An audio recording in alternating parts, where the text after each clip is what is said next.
So you got here for 11 then? A little, like 11:20. Mm. Luckily, but he's cool. He would have let me in anyway. But I've just been talking to him the whole time while I've been waiting for you, and he's been giving me point. He showed me that website. Have you heard of that website? No, I haven't. It's called Samplet. I'm gonna write it down afterwards. Yeah. I told him as soon as I get my stuff set up again, I'm gonna start using that website. You put in filters for what you want. So there, all I put was Latin. So it was showing me like Brazilian stuff and stuff. But like, you just hit shuffle, and it'll pull up songs that would work well for sampling, and that's how he finds all his samples. You can do that with baladas. What's that? Like slow Spanish music, old music. Oh, ballads. But the thing is, finding those, that's what's tough. Unless you know them already. Certain artists, yeah. Yeah. What are artists that you go back to like get inspired? Because I can name like producers and stuff that I think of whenever I want to make a beat. I think I look more at voices that impact me in a way to elevate my own. So one would be Vicente Fernandez. Yeah. Just because he has such like deep and high tones. Yes, I'm a woman, but like I just admire that. Yeah.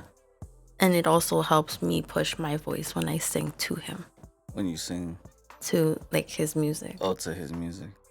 Another one would for sure be Amy Winehouse. Yeah. Just because I feel like it's similar a little bit with the soulful. I didn't notice it until you played it. Yeah. And there was one thing she did with her voice. And that's what I was like, oh yeah, that's you do that. No, that's the cool thing too, because like the more I sing to different artists, I end up adapting to that type of tone. Mm-hmm. Yeah. When it comes to that, I feel almost like a chameleon. So you're not trying to sound like anybody. You're still trying to find your sound. Mm-hmm. But you're taking pieces of other artists that you like and putting it into your sound. I do that with beats too. But that's different because that's more so with drum kits and stuff. Mm-hmm. Like I like, Arab. I think I brought him up to you before.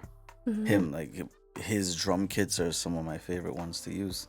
And that's because it's all sounds that he uses often, and because I like the way his beats sound, naturally I want to use them in mine. But I try to find a balance of where I don't want to sound like I'm copying his style. I mean, his style is already his own. It's really unique, but his drum kits are nice just to have that little bit of like his flavor to it too. But what about writing? Because I know you prefer freestyling. Yeah, it's honestly really hard for me to write. Yeah? Yeah. I don't know. I feel like I can't. Poetry is different because it's just your emotions. But like a song for me, to make it long and it all flow nicely, I just find it a lot easier to just sing on a beat. Have you ever tried singing your poetry? I haven't actually. Maybe that's the key. I should try that. That might be really nice. When you write poetry, do you try to make it rhyme, or is it more so just like a feeling? A veces. Yeah. I think it depends the topic that I want to like express. Right. But if it's like a topic of love or say like motherhood, I want it to kind of be more structured because it's important to me. Yeah. If that makes sense. Yeah. What's the last thing you wrote? I think it was about being a mom. Yeah. And how I wanted to redefine myself, not just being a mother, but also as me. I actually was going to ask you the other day to start reading the pages that I started writing. Yeah? Yeah. How many do you have now? 32. Wow. I still got like another 100 and something. But how do you know that? How do you know? I feel like it needs to be at least 140 pages. And you feel like that's gonna come, eh? Yeah. You got that much more in your head you want to get out? Yeah, and like writings that I have in notebooks and stuff that I want to incorporate from years ago, because I've been writing since I was like 17, 18. Mm-hmm. I just write, but I don't like reading it. But you were saying the book is related to the poems you've written, right? Mm-hmm. So are you writing in between putting the poems in there as well? Like, are you writing a bit and then there's a poem that kind of follows that, and then you're writing more and then another one follows that? Is that kind of the structure? For right now, they're like new poems that I've written, or just like written just right there as I'm going with the book. But the other ones that I want to add in, those ones are like more specific in subject. I want to write as much as I could, and then format it in a way where it's like it flows with topics. Right. So is it like a poem and then you getting deeper on what made you write it? No, more like a poem on something, and then the next one could be like my feelings. Just like, say if I wrote a poem about grief, then the next one will be like kind of what made me feel that way, if that makes sense. Right. It's like the intro before the poem, if that kind of makes sense. Yeah, that's kind of what I was getting at. Yeah. They both kind of relate. And then the next one, same thing. The next portion of the book you write would then match with what's... That's cool. Yeah, because I didn't want to make it boring and just have the whole novel about the same thing. Like, there's going to be like really happy ones, like ones of like good memories, but then also like downfalls and depression and anxiety. Just me in the novel, basically. Yeah. A little bit of everything. Yeah. That's got to be like a hardcover thing. So based off what I've looked into, it's like certain companies, they do the hardcover printouts for you, but I'm thinking if I could do it myself, I'll save. Right. And also it'll be more customized. Right. And you don't plan on doing anything audiobook style? Yeah, actually that would be a good idea. It'd be a lot easier. Yeah. It'd be a little more time consuming in the beginning because you'd have to pretty much turn everything that you wrote into audio. But in the long term, it's a lot easier, right? You don't have to worry about printing books out, getting them in stores and stuff like that, right? You just put it out on a platform. Yeah. Promote it that way. And it might also intrigue people more. Yeah, for because sure. they'll feel and hear my tone with the way I read it. Yeah. I think it would add even more depth to it, even more connection to it. Because it's already very, very... intimate. Yes, that's the word. Intimate. So it's like to add your voice to it too. It's crazy too, because I've been wanting to write this for like 6 years. Yeah. I can love doing something, but I'll procrastinate the shit out of it. Just because of what's going on in life. Right. But it's like I don't want to do that with this book, because I'm seeing it also like, who else can I help through my experiences? And maybe at the timing that I release it, that'll be perfect timing for somebody who needed to read something. Like, so like if I can do that for other people, that's the main reason too. Because me being vulnerable like that, I don't want to be honest. For me, I rather like, I like just keeping myself cooped up, but I feel like that'll push me out of my comfort zone. Yeah. And like I said, if I can help another person through my pain or happiness or journey, like that will be so much more rewarding to me than what I can get through money. Right. Which obviously that's a plus, but it's not everything for me when it comes to that. But also imagine if everyone who was feeling like that did that. They just held it in, internalized it, right? No one would ever do something like what you're doing. Yeah.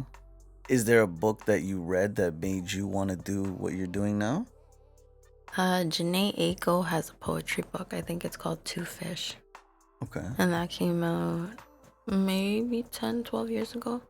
That book was like, it just inspired me, because even some pages, like, I don't know if you read the Tupac poetry book. Yes. But he actually, like, there's pages where he actually wrote it. Yeah. I love that, because it's like... my favorite part of that book, yeah. Yeah, it's so unique, and Janae Aiko does that too. Oh, really? So she does poetry as well? Yeah. Like, obviously she does music, but... Yeah. She does like traditional poetry. Wow. Well, there's some pages that they're very, like... She just put words down. Okay. Like, word period. So it's like not necessarily poetry, but it's just an expression. And that's why I love poems, because it doesn't, like, in school they teach you it has to be like this. Yeah, and structure. It has to have, but real poets, like, they don't look at that. It's just like whatever you have in your head and your heart, like, you put it on paper and like that's it. Yeah, exactly. Self-expression, it should be different. Yeah.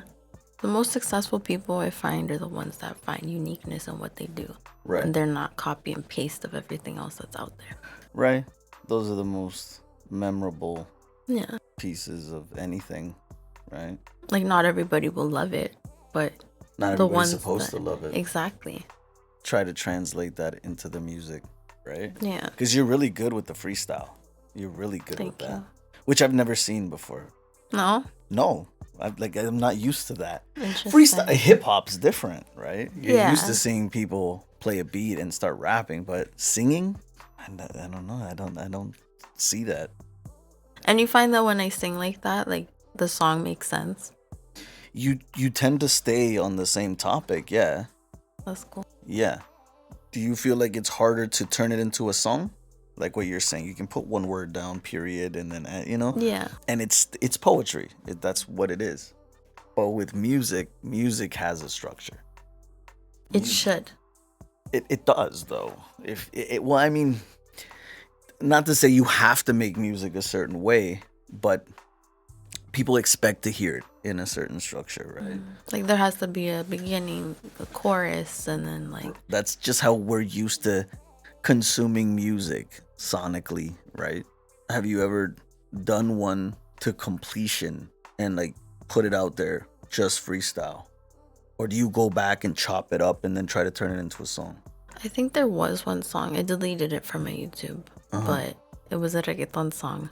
Okay. And that one I actually recorded just one shot. The only thing that I had to redo was the chorus part. So I just had to re-record it and then add it to that part. But aside from that, I haven't really done a full song. Has it been a while since you recorded music? Yeah. Yeah. I think the last time we recorded the song that That's I the did last with time? Marcus, yeah. Oh, right. I actually sent that to, you know who Sonder is? No, what was that? So R&B artist from Toronto. He works with Brent Fias. Okay. You might know who I'm talking about if I show you the songs, but I reached out to him because he follows me on Instagram, so I sent him the song to see how he felt about it. Yeah. He's like, I honestly think you should just release it, just wow. that. Like it sounds really good, and raw is always better. Cause he's been doing music for years, so I was like thinking maybe pick his brain and see if tweak it or anything. But he straight up told me no, just release it. It's really good. Yeah, so I was like, That's pretty cool. yeah. And you still have it? Yes, and I still haven't released it.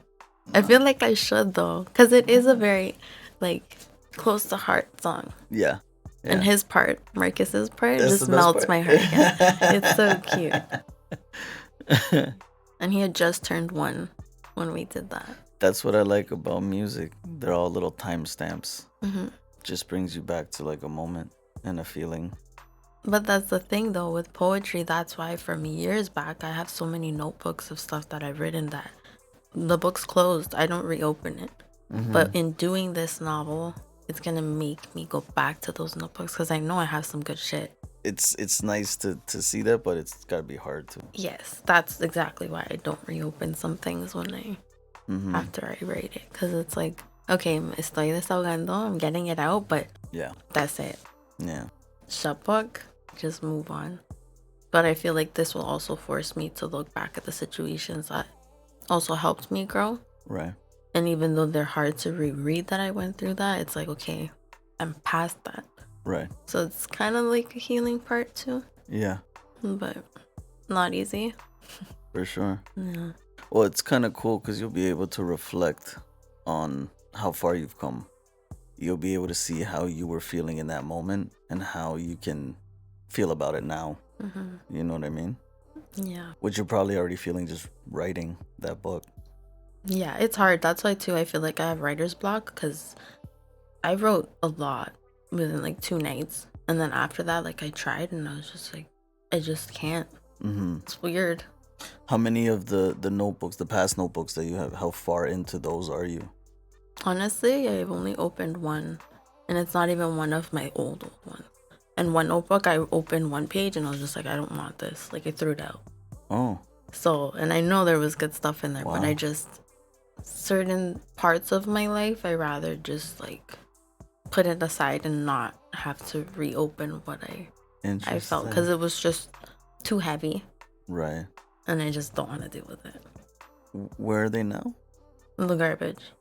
You threw out your garbage already? 2 of them, yes. The rest, They're I need gone, to find gone? them. Like you yeah, threw them down? Yeah, they're gone. Oh no, you should have kept them. Yeah. Only reason I say that is because who knows, maybe a couple years down the line, you have the strength to do it.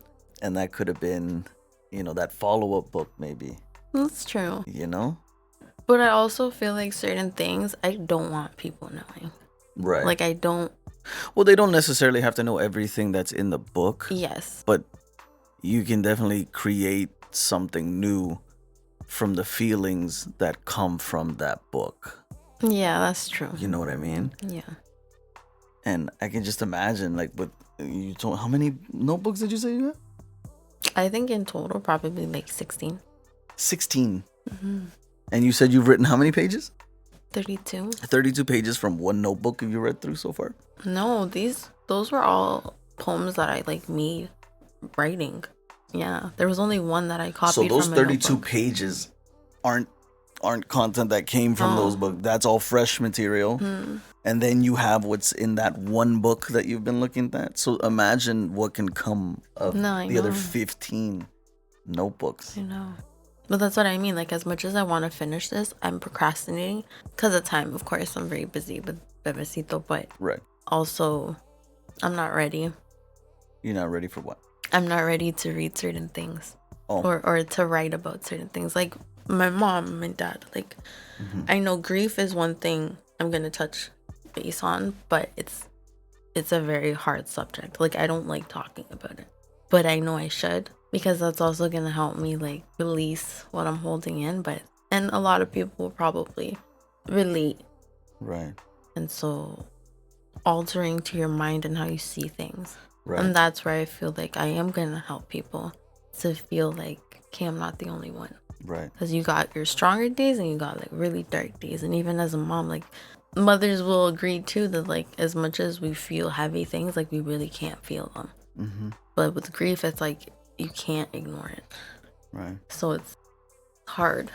The idea that you're trying to write it for everybody to relate. So like the idea that you're gonna have these books for your son to read later as well, because there's gonna be things in there that when he's older he might be able to take away certain things that are gonna help him too. There's a lot of people that will never see that side of their parents. I know for a fact I'm never gonna see that side from my dad, for example. He's just a very reserved person, right? That's the way his father was. And it's crazy how that's passed on generations. Yes. And being a Latino man too. It's like it's embedded in you to just like keep your feelings and your memories and everything in a little ball and just Yep. But with that being said, I'd like to know more about him, but he's just not an open book like that. And I'm sure he would want to know more about his father too.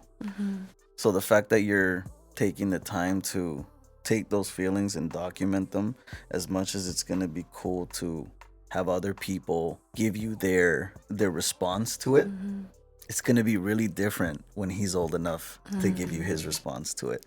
And I feel like that's when you're going to be happiest about what you wrote, which is why I don't think you should be scared to write the things right now. I think later you're going to be like, you know what? I'm happy I chose to fight through those feelings and do that, you know? Yeah. What do you think is going to be the hardest thing to write about? There's one event that I'm not sure if I want to incorporate it, but I also feel like I need to because it happened right before I got pregnant. Okay. And I see it as the enemy tried to take me out and God gave me life. And I say that because I don't know if you remember, but when I got like attacked, like when that lady tried stealing my car and then she like a whole bunch of shit happened, that's still with me. I don't talk about it much, but it's something that I'm a lot more paranoid because of it. Certain people I didn't want to associate with because it reminded me of the person who did that to me. But yeah, like it got really, like it really fucked with me. And even sometimes like randomly I'll think about the things that she told me or like feelings that I felt that day. And it's like, it's fucked up because it's very dark. And that's where I'm like, I gotta brush it off because it's like, no, now I have my kid. Like I can't feel this. I can't let the enemy, the devil, whatever the fuck that was, it was just bad spirit in this person, like contaminate me. So I think that if I do incorporate that at one point, I might not talk about exactly how it happened, but I will mention like things happen very rapidly, and you have to be that much more aware in the world that we're living in, because it's like people want to take you out just because the little spirit whispers in their ear, do this to this person. Right. And half the time they don't even know why the fuck they're doing that. So I see that as a turning point in my life, mainly because, like I said, like I almost died that day. And literally the next month I got pregnant. So it was just like God gave me my life more meaning and gave me a little gift of him, you know? So it's bittersweet. Yeah. But it also worries me sometimes because I feel like that anger that came from that event, I still carry it sometimes. So that's what I'm trying to kind of feel it, acknowledge it, and release it. Because I don't want that to be something generationally that Marcus has to deal with. Because I know if the parents don't handle your emotions or your traumas or your inner child doesn't get catered to, your child deals with that. Right. And I saw that with my mom. Like there were things that she went through, and it's like after she went, I had to deal with it because I was the next one in the generational lineage that had to break that. So that's another thing I want to mention too, like generational curses. And it's not to say it's like takes over your life, but they do exist, and you can't pretend it doesn't exist, because if not, it'll show up in different parts of your life until you like grab it and you say fuck off. Yeah. Literally. Yeah, that's just, it comes with self-awareness. Yeah. You have to see it in yourself before you can change it. Exactly. I noticed that too with my boy. I would notice moments where he would do something and I would react, and I'm like, oh, I feel like my dad reacting to me right now. Sometimes it was something where I was like, I understand why he did it, but then there was moments where I'd be like, I don't like this reaction. I understand now why he may have reacted that way, because sometimes things will come out and you don't realize what you did until you did it, and then you correct it, but you start to understand your parents more and go, okay, I understand why you did it. Yeah. But exactly like you said, that comes with acknowledgement, and Yes. not a lot of people live like that. No. A lot of people are just like, I'm good, I'm great, I'm happy, nothing's wrong with me.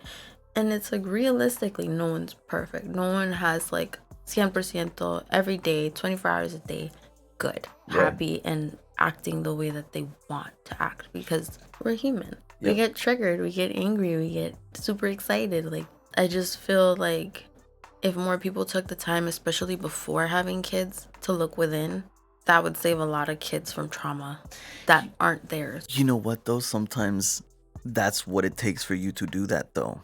That's true. You know what I mean? It's very true, yeah. Because that's how I feel about myself. Before I had my boy, I never thought about.